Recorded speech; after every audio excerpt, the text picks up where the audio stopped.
The fluorescent lights in courtroom 7B cast harsh shadows across Marcus Webb's face as the jury foreman stood to deliver the verdict. 23 years old now, Marcus had spent the last 6 years watching his youth dissolve in pretrial detention. His public defender, a man who had met with him exactly 4 times, shifted uncomfortably in his chair. The foreman cleared his throat. Guilty. Guilty of first-degree murder. Guilty of armed robbery. The word hung in the air like a physical weight, pressing down on everyone except the prosecutors, who exchanged satisfied glances. Marcus felt his legs buckle, but the bailiff's grip on his arm kept him upright. His mother's scream from the gallery was the last sound he heard before the blood rushing in his ears drowned everything else out. 6 years earlier, Marcus had been a 17-year-old high school junior with decent grades and dreams of becoming an electrician like his uncle. He worked weekends at a grocery store, saved money for a used car, and had never been in trouble beyond a single detention for tardiness. Then came the night of April 14th when a convenience store clerk was shot during a robbery 3 blocks from Marcus's apartment. The case exploded across local news. A beloved neighborhood fixture, the clerk had immigrated from Vietnam 30 years prior and had put 2 children through college. The community demanded answers. The police department, already under scrutiny for their low clearance rates, needed a suspect immediately. Detective Raymond Kowalski caught the case. A 20-year veteran with a reputation for closing investigations quickly, Kowalski had recently been passed over for promotion after questions arose about his methods in previous cases. This was his chance to prove himself indispensable. When a witness mentioned seeing a young black male in a dark hoodie near the scene, Kowalski began canvassing the neighborhood. Marcus became a person of interest simply because he lived nearby and had walked past the store that evening on his way home from work. His time card showed he had clocked out at 9:47. The shooting occurred at 10:15. The store where Marcus worked was a 12-minute walk from the crime scene. On April 16th, 2 days after the murder, Kowalski and 3 other officers arrived at Marcus's apartment at 6 in the morning. They took him to the station for questioning. His mother, a night shift nurse who had just gotten home, demanded to accompany her son. Kowalski assured her it was routine, that Marcus would be home in a few hours, that having a parent present might actually make things more complicated. She trusted the police. She trusted the system. She let them take her son alone. The interrogation room was 8 feet by 10 feet with cinder block walls painted institutional beige. A metal table bolted to the floor, 3 chairs, a camera in the corner that Kowalski assured Marcus was recording everything. What Marcus did not know was that there were 2 recording systems in that room. The video system that created official records, and an old audio cassette recorder that Kowalski kept running as backup. A habit from his early days on the force before digital systems were reliable.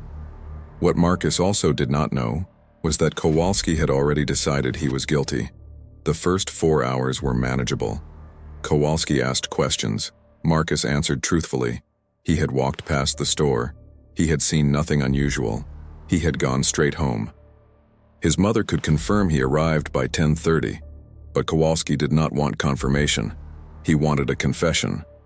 By hour 6, the detective's tone had shifted from conversational to accusatory. Marcus asked for water. Kowalski brought him a small paper cup and told him he could have more once they got the truth. Marcus asked to call his mother. Kowalski said that would happen as soon as Marcus stopped lying. By hour 12, Marcus was crying. By hour 16, he was begging to go home.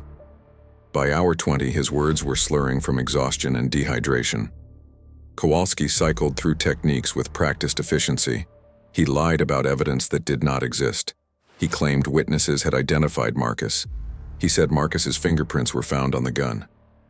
He told Marcus that confessing would mean going home tonight, that fighting would mean prison for life. He screamed in Marcus's face when the boy maintained his innocence. He whispered false sympathy when Marcus broke down. He deprived, manipulated, and systematically destroyed a frightened teenager's will to resist. At hour 23, Marcus signed the confession Kowalski had written for him. Block 2. The confession was a masterpiece of false detail. Kowalski had included facts about the crime scene that only the killer could know. facts that Marcus had never known until Kowalski fed them to him during the interrogation.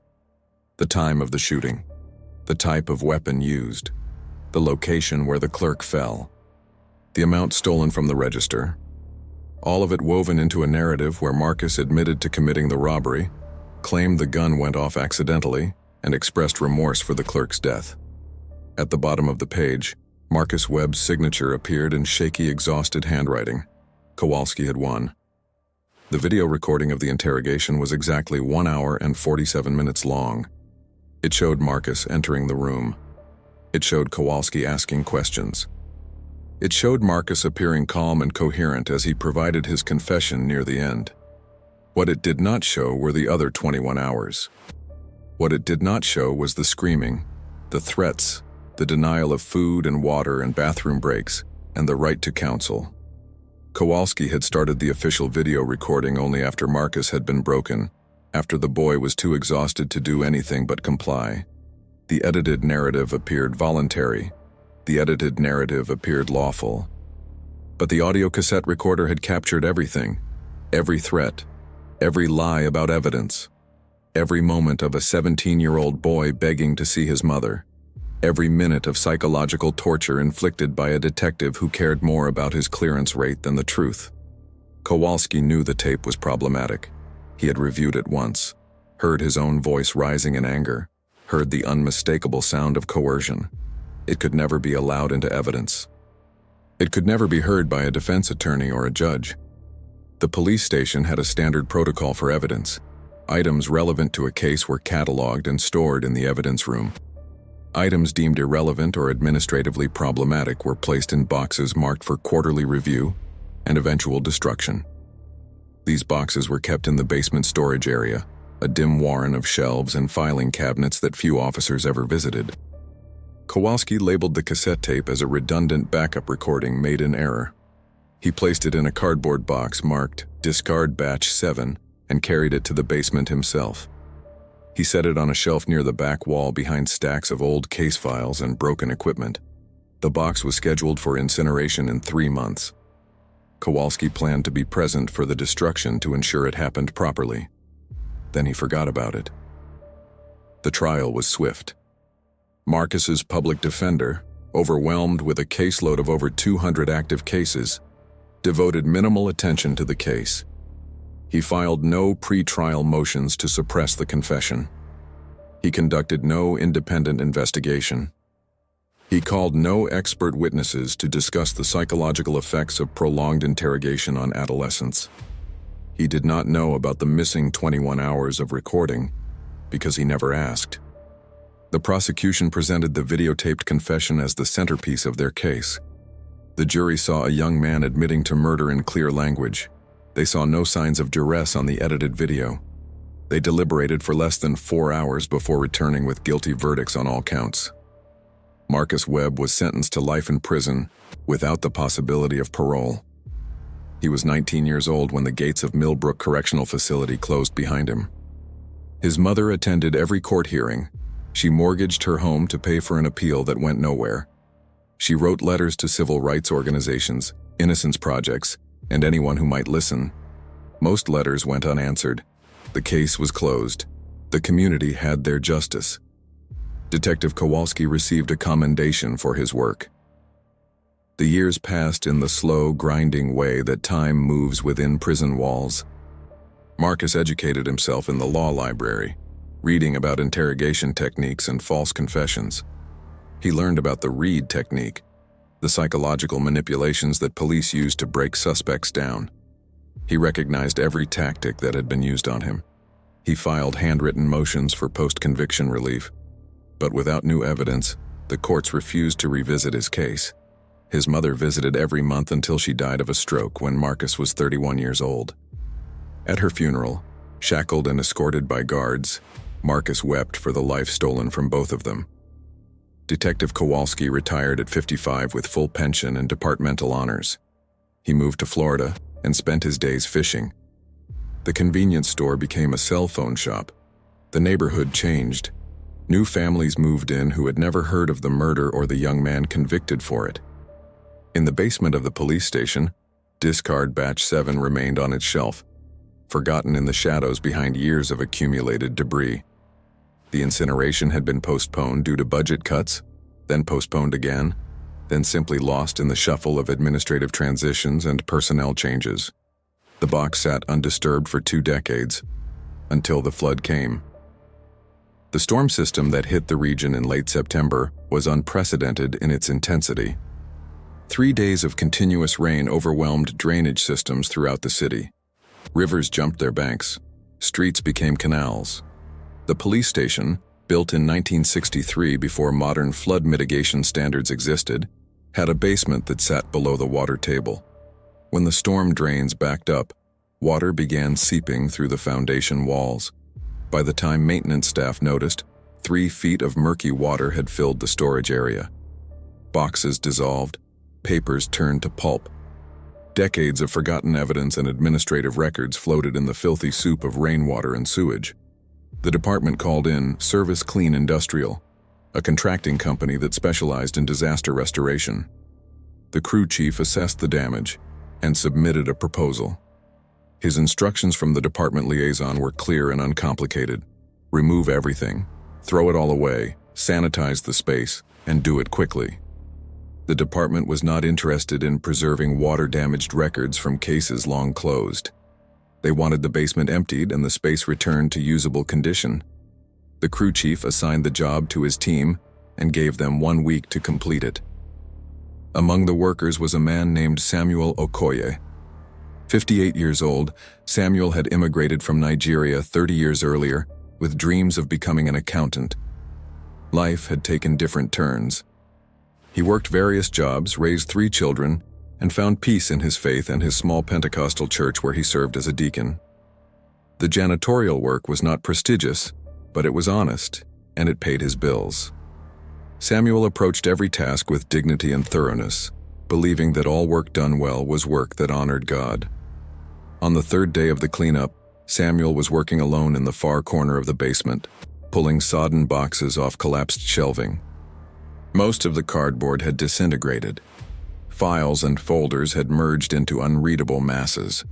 He loaded debris into large contractor bags with methodical efficiency, praying quietly as he worked. Then he lifted a box that was heavier than expected.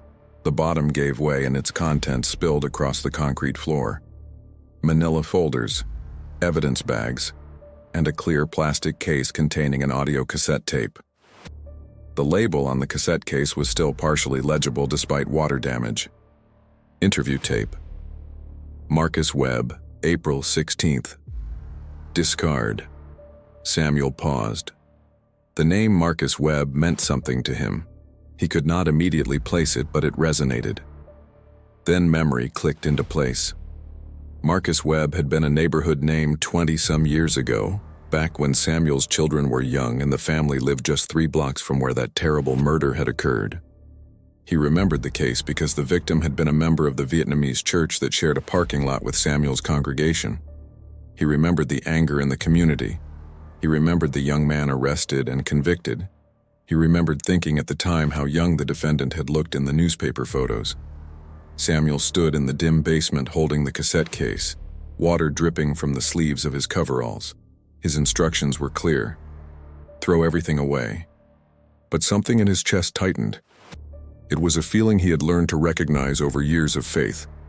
A whisper that was not quite a voice, a certainty that was not quite knowledge. This tape mattered. He did not know why. He did not know what was on it. But he felt with absolute conviction that destroying it would be wrong. Samuel looked around the empty basement. His co-workers were upstairs loading bags into the dumpster. The crew chief was in the truck doing paperwork. No one was watching. He slipped the cassette case into his lunch cooler. That evening, Samuel sat at his kitchen table examining the tape. The case had dried out, but the cassette itself showed signs of moisture damage. He had no way to play it. He had not owned a cassette player in 15 years. His wife asked what he had brought home from work. Samuel explained about finding the tape, about the name Marcus Webb, about the feeling in his chest that had stopped him from throwing it away. His wife listened with the patience of someone who had been married to him for 33 years. and knew that when Samuel spoke of such feelings, something important was at hand. The next Sunday after church service, Samuel approached his niece. Jasmine Okoye was 28 years old and had recently passed the bar exam after 6 years of working full-time while attending law school at night.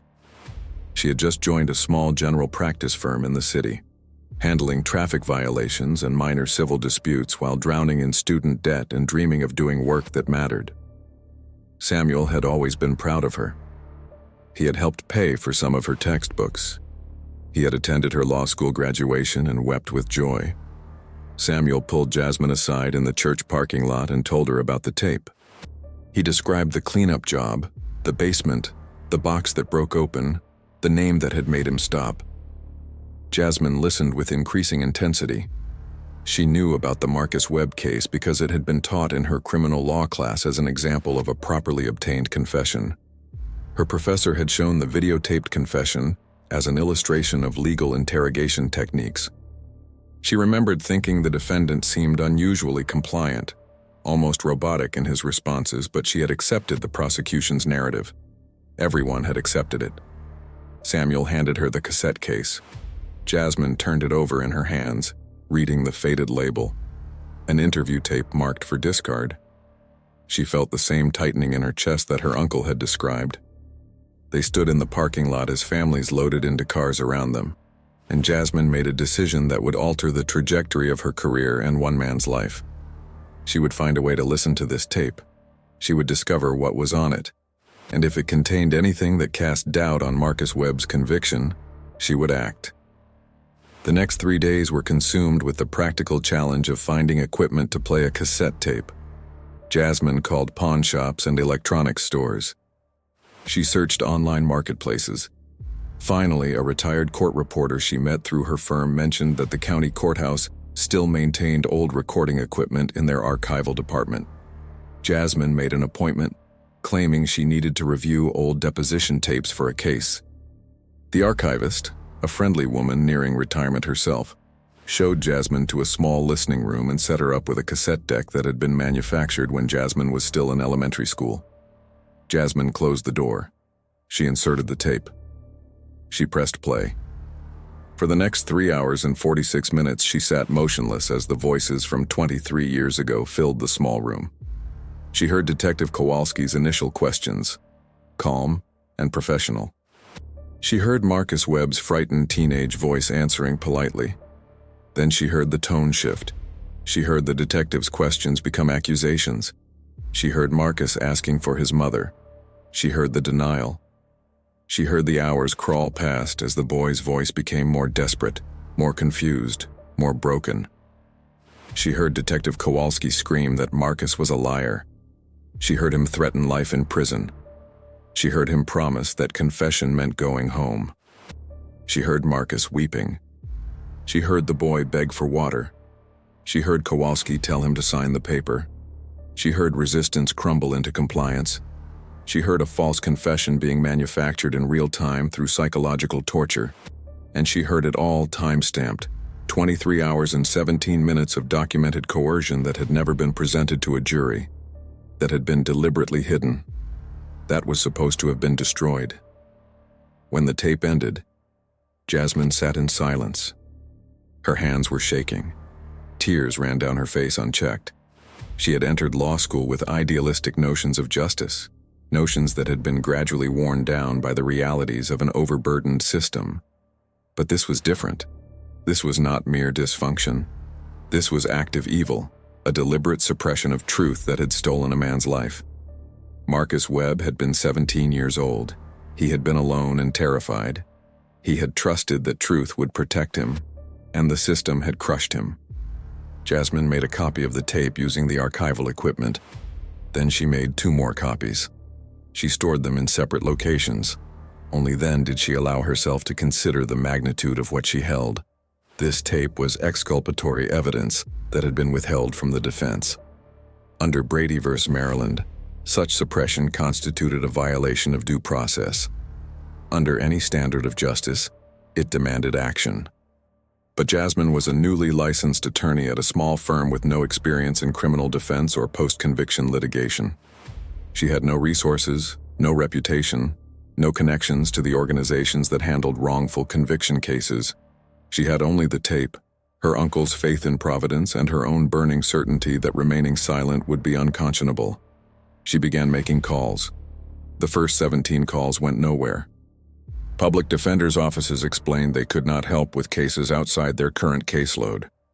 Innocence Projects apologized, but said their resources were stretched thin and they needed to focus on death penalty cases. Private criminal defense attorneys either did not return her messages or politely explained that post-conviction work was highly specialized and unprofitable. Jasmine spent her lunch breaks and evenings leaving voicemails, sending emails, and receiving rejection after rejection.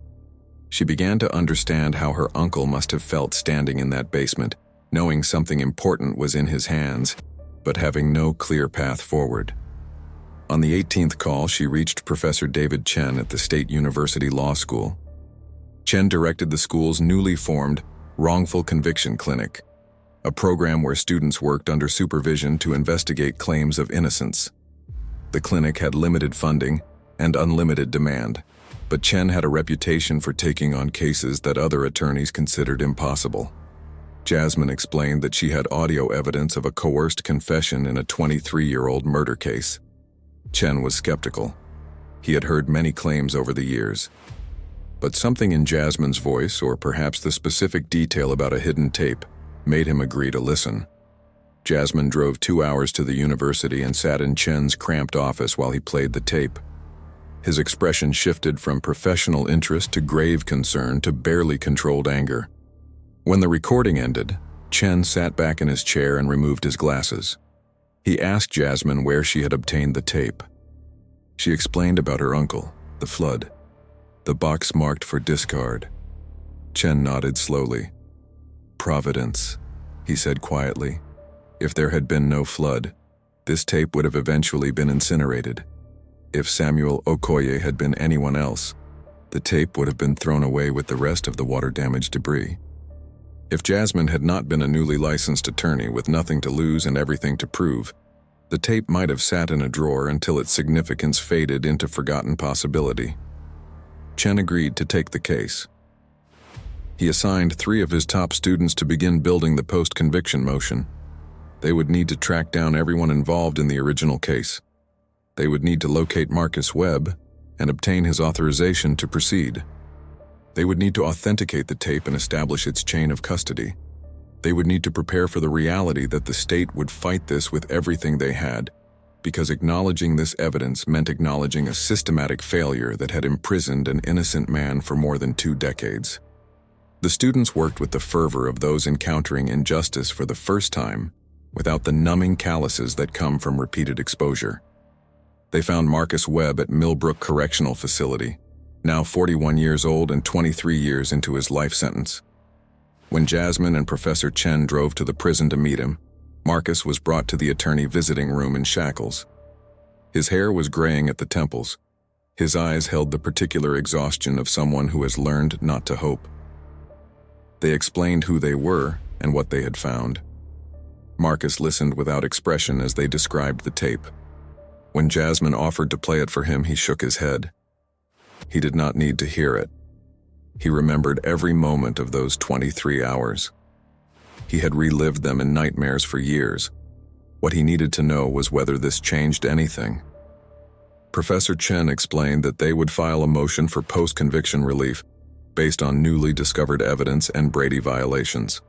The tape proved that exculpatory evidence had been withheld. It proved the confession was coerced. It proved that Marcus's constitutional rights had been violated at the most fundamental level. But Chen was also honest about the obstacles. The state had already won once. They would not surrender easily. Marcus looked at these people who had come to his prison carrying hope wrapped in cassette tape, and he made a decision. He had spent 23 years maintaining his innocence to anyone who would listen. Most people had stopped listening years ago, but these people believed him. More importantly, they had proof. He signed the authorization papers. He agreed to the motion. And for the first time in more than 2 decades, he allowed himself the dangerous luxury of hope. The motion for post-conviction relief was filed 4 months later. It was 147 pages long, meticulously documented, and supported by the authenticated recording of the interrogation. The motion detailed how Detective Kowalski had deliberately withheld the complete recording, how the edited video presented to the jury had concealed 21 hours of psychological coercion, and how no reasonable person could consider Marcus Webb's confession voluntary under the totality of circumstances. The motion requested that Marcus's conviction be vacated and that he be granted a new trial, or, alternatively, that the charges be dismissed entirely. The district attorney's office opposed the motion with predictable vigor. They argued that the tape should be inadmissible due to improper chain of custody. They argued that Marcus had waived his right to challenge the confession by not raising the issue at trial. They argued that even if the interrogation was lengthy, there was no evidence that Marcus's will had been overcome. They brought in their own experts who testified that extended interrogations were standard practice and that nothing on the tape rose to the level of coercion. They fought with the desperation of an institution protecting itself from accountability. The evidentiary hearing lasted 3 weeks. Judge Margaret Holloway had been on the bench for 19 years. She had presided over hundreds of criminal cases and had developed a reputation for being thorough, fair, and deeply skeptical of post-conviction motions. Most such motions were filed by inmates grasping at procedural technicalities. Most were denied. But Judge Holloway also had a reputation for intellectual honesty and a willingness to acknowledge error when confronted with genuine injustice. She listened to the tape in chambers before the hearing began. She listened to it twice. The hearing became a referendum not just on Marcus Webb's case but on interrogation practices broadly. Professor Chen called expert witnesses who testified about the psychology of false confessions. They explained how prolonged isolation and sleep deprivation impair cognitive function.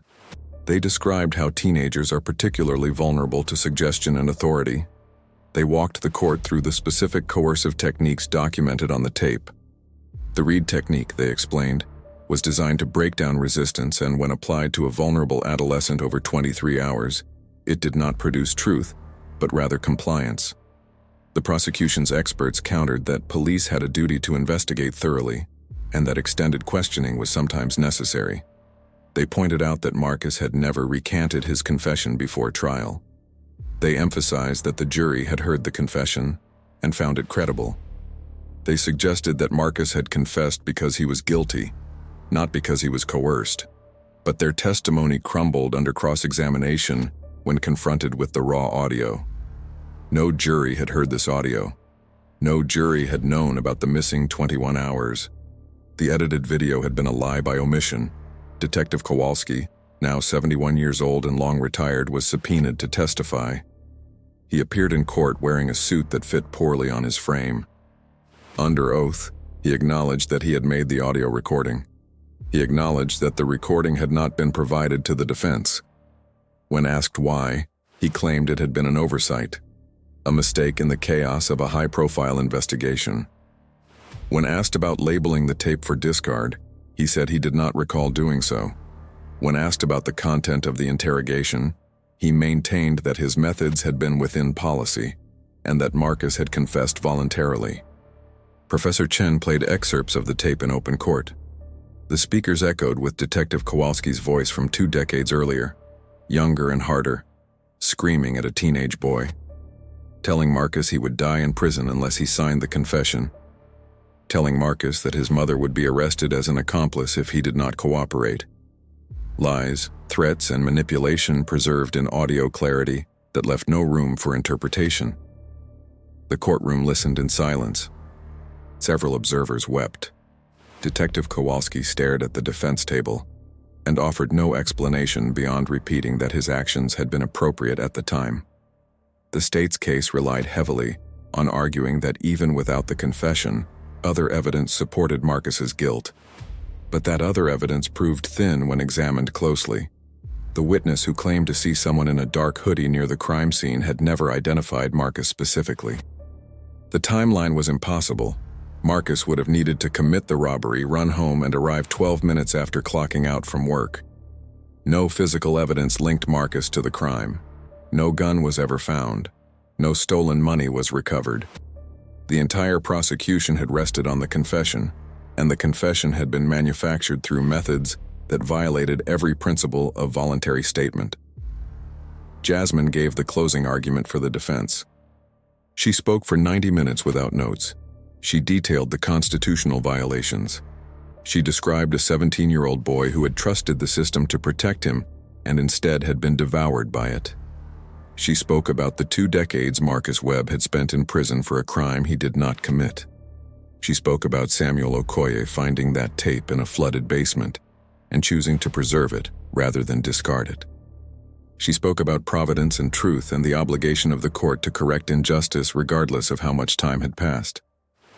When she finished, Judge Holloway adjourned for deliberation. 6 weeks later, the parties reconvened for the ruling. Judge Holloway took the bench and delivered her decision from a written order that would eventually span 73 pages. She found that the interrogation audio constituted newly discovered evidence that could not have been obtained earlier through due diligence. She found that Detective Kowalski had deliberately withheld exculpatory evidence in violation of Brady. She found that the interrogation had been so coercive that no reasonable jury could consider the resulting confession voluntary. She found that Marcus Webb's constitutional rights had been violated fundamentally and irreparably. Judge Holloway vacated Marcus Webb's conviction. The district attorney's office had 30 days to decide whether to retry Marcus Webb. During those 30 days, Professor Chen's team continued investigating. Without the confession, the state's case was effectively non-existent. The students tracked down the original witness who had mentioned seeing someone in a dark hoodie. The man was now in his 60s and admitted under questioning that he had been pressured by police to be more certain in his identification than he actually felt. He had never gotten a clear look at the person's face. He could not honestly say it was Marcus Webb. The witness signed an affidavit recanting his identification. Additional investigation revealed something more. Crime scene records showed that DNA evidence had been collected from the gun used in the robbery. DNA that had never been tested, because the confession had made testing seem unnecessary. Professor Chen filed a motion requesting DNA analysis. The state opposed it initially but eventually consented under court order. The DNA profile extracted from the gun matched a man named Terrell Jackson, who had been arrested 5 years after Marcus's conviction for a series of armed robberies with an identical method. Jackson had died in prison in 2015. He had never been connected to the convenience store murder because no one had been looking for alternative suspects. Faced with exculpatory DNA evidence, a recanted identification, and no confession, the district attorney announced they would not retry Marcus Webb. On a cold morning in February, 23 years and 9 months after a terrified teenager had signed a false confession, Marcus Webb walked out of Millbrook Correctional Facility as a free man. He was 42 years old. He had entered prison as a teenager and emerged middle-aged, his youth stolen by a system that valued expediency over truth. Jasmine and Professor Chen met him at the gate with Samuel Okoye, whose decision to preserve a water-damaged tape had set in motion the long chain of events leading to this moment. Marcus embraced his uncle, this man he barely remembered from childhood, but who had remembered him, who had felt that tightening in his chest and chosen to listen to it. They stood together in the winter sunlight while news cameras recorded the moment. Marcus spoke briefly to the assembled press. He did not express anger. He expressed gratitude for those who had fought for him and sorrow for the years he could never reclaim. He said he forgave everyone who had wronged him because bitterness would only imprison him further. The aftermath brought limited accountability. Detective Kowalski faced no criminal charges because the statute of limitations had long expired. He lost his pension in a civil settlement, but otherwise lived out his retirement undisturbed. The police department issued a statement acknowledging procedural failures and announced reforms to interrogation practices and evidence preservation. No other cases investigated by Detective Kowalski were reviewed, despite calls from advocacy groups. The system protected itself through selective admission of error. Marcus received compensation from the state's wrongful conviction fund, a sum that calculated to approximately $11,000 for each year of wrongful imprisonment. The money could not return his 20s and 30s. It could not give him back his mother, who had died believing her son would never be freed. It could not restore the relationships he never formed, the career he never built, the life he never lived. But it gave him resources to begin again. With Jasmine's help, he found an apartment. He enrolled in community college to finish the education interrupted by his arrest. He began the slow process of building a life in a world that had moved on without him for more than 2 decades. Jasmine left the small firm and joined Professor Chen's clinic as a staff attorney. She dedicated her practice to wrongful conviction work, taking on cases that other lawyers rejected, believing that Providence had placed her in that church parking lot when her uncle handed her a cassette tape. Samuel Okoye continued his work with Service Clean Industrial, approaching each job with the same dignity and faith that had made him pause in a flooded basement and preserve what others would have discarded. In his church, he told the story of Marcus Webb as testimony to the truth that God sees what humans hide, that floods come to uncover what was buried, and that justice, though delayed, remains possible when ordinary people choose to act on conviction rather than convenience. Marcus Webb's case stands as testament to the fundamental fragility of human judgment and the catastrophic consequences when systems prioritize efficiency over truth. A teenager was coerced into confessing to a crime he did not commit. Evidence of that coercion was deliberately hidden. An innocent man spent 23 years in prison while the real killer remained free to commit more crimes. The system failed at every level, not through unusual malice but through ordinary incentives, structural pressures, and the willingness of individuals to suppress truth for bureaucratic convenience. But the same system, confronted with undeniable proof of its failure, eventually corrected itself. Not quickly, not without resistance. But ultimately, truth surfaced, carried by floodwater and preserved by a janitor who listened to the still small voice telling him that some things must not be destroyed. This is the nature of God's justice. It operates not through miracles that violate natural law, but through providence that arranges circumstances so that truth finds a way forward. A flood came. A box broke open. A man of faith acted on conviction. A young attorney fought against institutional inertia. And slowly, painfully, justice arrived. The truth cannot be forever suppressed. It waits in flooded basements and forgotten archives. It surfaces when ordinary people make extraordinary choices to preserve it. Marcus Webb is free because Samuel Okoye chose faith over convenience and Jasmine Okoye chose action over acceptance. Their choices remind us that justice is not an abstract principle, but a lived commitment, and that each of us has agency to honor truth or suppress it. If you found this story meaningful, please subscribe to this channel and share it with others who need to hear about how justice can emerge even from decades of darkness. Comment below if you or someone you know has experienced injustice in the criminal system.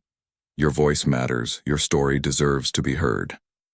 And together we can demand systems that honor truth above convenience, that protect the innocent with the same vigor they pursue the guilty, and that remember that every person destroyed by wrongful conviction is a failure of our collective obligation to justice.